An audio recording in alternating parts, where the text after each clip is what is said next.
Welcome to David Alexander Maths Tuition. This is chapter 12c on differentiating x to the power of n. So this question is asking us to find f-x. Now f-x is a way of expressing the derivative. So all it's doing is asking us to differentiate x to the power of 5. It's really easy. The power comes down to the front and then you reduce the power by 1. Okay, so if the f of x equals x to the power of 5, then f-x equals 5x to the 4. Easy. X cubed becomes 3x squared. X to the negative 5 becomes negative 5x to the negative 6. Be careful with negative numbers, make sure you don't add 1 by mistake. X to the power of 1/5 becomes 1/5 x to the power of 1/5 minus 1 minus 4/5. Okay, so find f-x given that the function of x equals 1 over x squared. Well, first of all, I would write that as x to the negative 2. So therefore f-x is bring the power down to the front, minus 2x to the minus 3.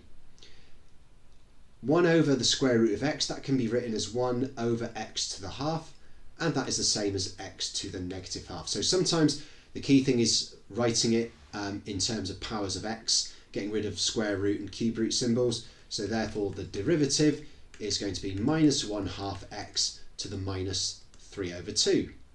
1 over the cube root of x, that is 1 over x to the power of 1/3, which is x to the power of minus 1/3. So therefore the derivative of x to the negative 1/3 is minus 1/3 of x to the minus 4 over 3.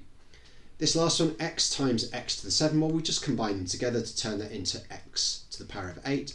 So the derivative is going to be 8x to the power of 7.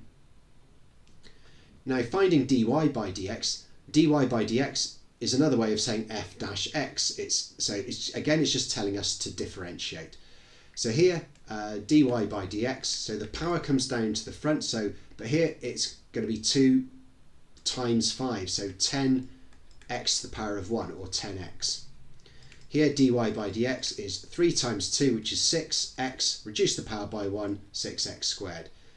Here dy by dx is 3 times negative 4, so minus 12x to the negative 5.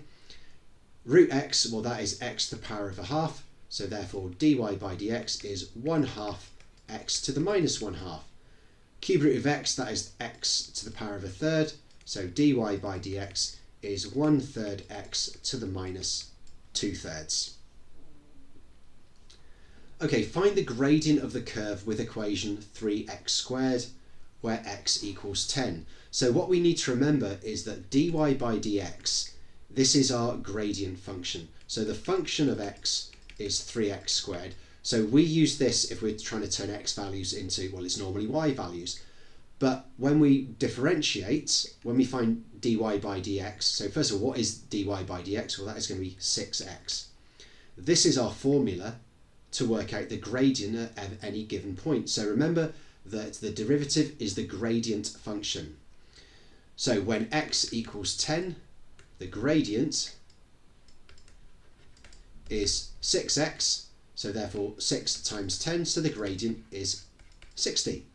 So when people start off starting off with differentiation, people get very confused between the difference between the function changes x values into y values, and the gradient function, which is just working out the gradient at any point on the curve.